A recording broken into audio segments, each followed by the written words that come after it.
This video is made for adult collectors because we just got 20 centimeters of snow, which for those of you who use inches, that's 7.8 inches of snow, and there's supposed to be more later. I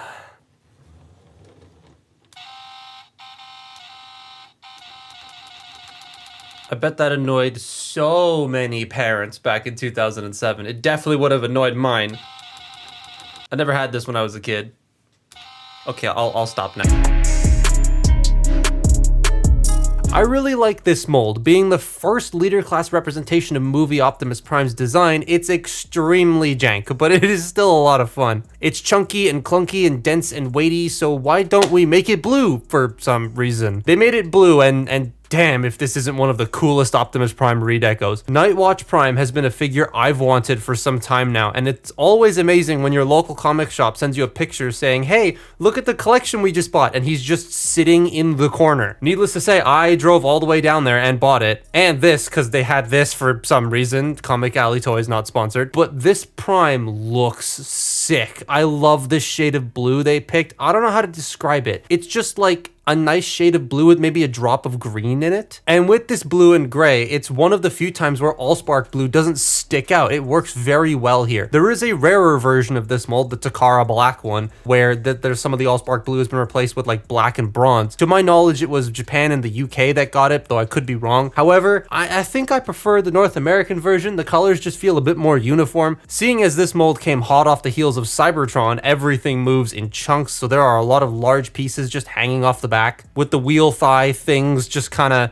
turning into coattails and his gas tank sticking out. Not to mention he's got very chunky forearms and weirdly proportioned legs, but I like it a lot. It gives it like that certain early movie charm, which I just am a huge fan of.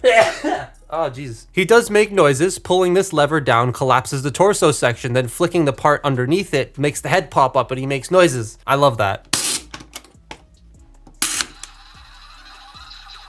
Flipping this lever on the side of the arm pulls out his gun, which can fire a missile that I almost left in the box before recycling it. That would have been bad. He is a hefty boy. Leader class back then was insane. I understand why they can't do it now, and to be fair, there was an attempt or two to do something similar recently, but I still don't think anything comes close to those early leader figures. He is quite clumsy though. The feet are on massive ball joints, and both my copies like to just lean backwards from time to time. Not to mention trying to articulate this thing is just hard. So this thing's articulation is old. What this thing has in size, it lacks in posability, and what the figures don't have now in size, they don't lack in pose a bit. You get what I mean. They're more articulated now, but they are smaller. This was bigger and chunkier and made noise, but it is kind of hard to do anything with. It's really these feet. These feet are annoying. So the head can only rotate. It can go left and right, and it stops like right there. And I mean, there are lights in there, so I wouldn't want to force it anymore. The mechanism is louder than the figure, like than the noises. It is funny. Actually, funny story. When I lived in Australia, because I lived in Australia for 3 years, there was a store that we went to called Bilo. It was like a grocery store type thing, but they had toys there. And they had one of these on a shelf, and I remember just playing with that like for about 5 minutes while my parents did grocery shopping. It was kind of funny. Shoulders, they can do a full 360 degrees on a soft ratchet. This is on a ball joint and a hinge. Now, I will say this ball joint does pop off pretty easily sometimes, so you do want to be careful with that. Shoulders can go out that far. You do have a swivel here, right? Which is weird. You're like, oh, it's a forearm swivel, no bicep swivel, but his elbows are double jointed, so that technically counts as a bicep swivel. Then you have your double elbow.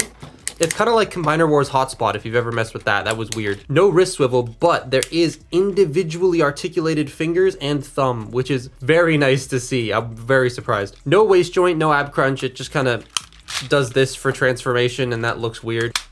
Hips can go forward that far. They can't really go back because of this stuff.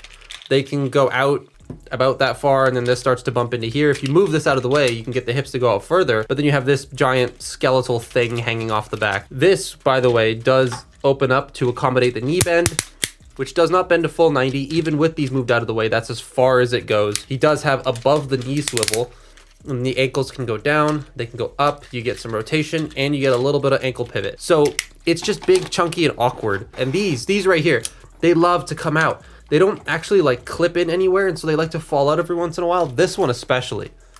On my red one, They take no effort to just pop right out. Granted, this is older. I bought this sealed, and this I've been messing with for years now. Ugh. They don't like staying.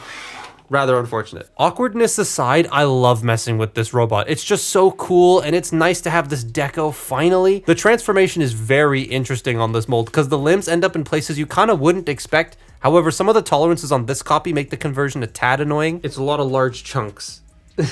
It's a lot of large chunks moving around, but it's fun. I still like it, except for the legs. On this copy, for some reason, the legs don't like staying pegged together. It's very weird. So the first thing we're gonna do is we're going to work on the torso and the arms. Fold this in.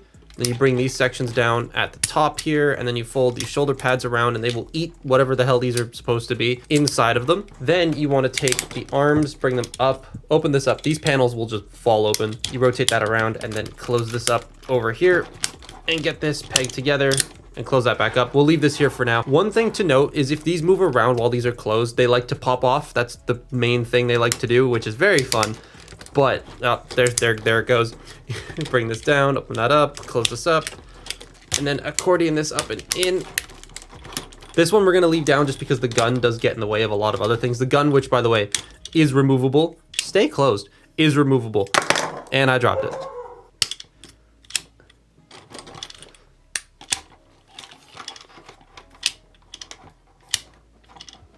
Okay, now we're gonna work on the legs. So what we're gonna do is we're going to bring the torso and bring it down like that. Then we're going to fold up the feet. So you wanna fold this up, rotate this in, and it will sort of automorph everything into place, which is very fun to do. It's very satisfying as well. These don't fold up and stay, so you have to do this manually, and these can get really annoying. But we're going to bring this section out and down and clip it into itself.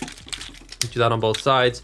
Take this section here, bring it down. You wanna fold this piece out to the side, bring it all the way down, and then it will swing around and up. I'm gonna bring the arms out. These tabs need to go into here. Now on this side, this tab is really stiff, and this is not my first copy of the original mold.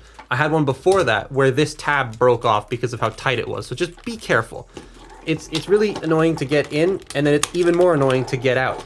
Will you stay closed? It opened again. So we'll do that on both sides here. Bring this section out. This one is easier to tab in, and I don't quite understand why, but it just goes in on its own. But once we have that done, we're gonna bring these back fully now and get them situated into place. Fold that down, and they will tab together at the top, and then these will fall again. Stay closed. Now we're going to work on the legs. So we want to bring the knee pads out and accordion them up on both sides like that. Make sure this is all straightened out. Peg the feet together by folding these in manually and then snapping the feet into place. But these are coming undone, which is making it a little bit harder to do. Oh, come on. Come on, you were working good for me earlier. What's going on? Ah, there. Oh, nope, that pushed itself apart. So once you get that done, you want to then tab the knees and the ankles in together as well. And then bring this crotch section all the way back while folding the legs forward and up. They will go up here. You bring the feet up, peg the knee pads together. They need to sit above the gold part. So you just get that all squeezed in there.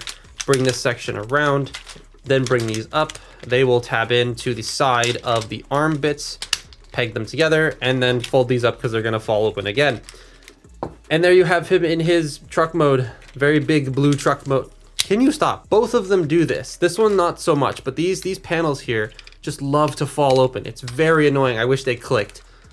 Otherwise, it's a pretty neat conversion. It looks even more cohesive in truck mode. The black fade to blue and the distribution of the unpainted but darker gray parts looks so nice. They even made the folding toe stripe thing at the front here work better than the original deco because it flows into the silver flames and stripes down the side. It's such a hefty truck toy. It even has rubber tires, which is amazing, and they've held up too. They are rather chunky, so I guess that helps. Pressing this button at the top does make truck horn noises. Definitely wasn't annoying when I was trying to transform this thing while writing the script. My dad and I share a work office, and I bet he was so annoyed hearing the clicking and then the horn. Sorry, Dad. But I love this thing, more so than the original deco. It's still fun, if a bit awkward, but this blue just makes this whole thing work more for me. I definitely recommend one. However, it can be a little expensive. But that's my look at Nightwatch Optimus Prime. Follow me on Twitter and Instagram, and I'll see you next time. Bye-bye.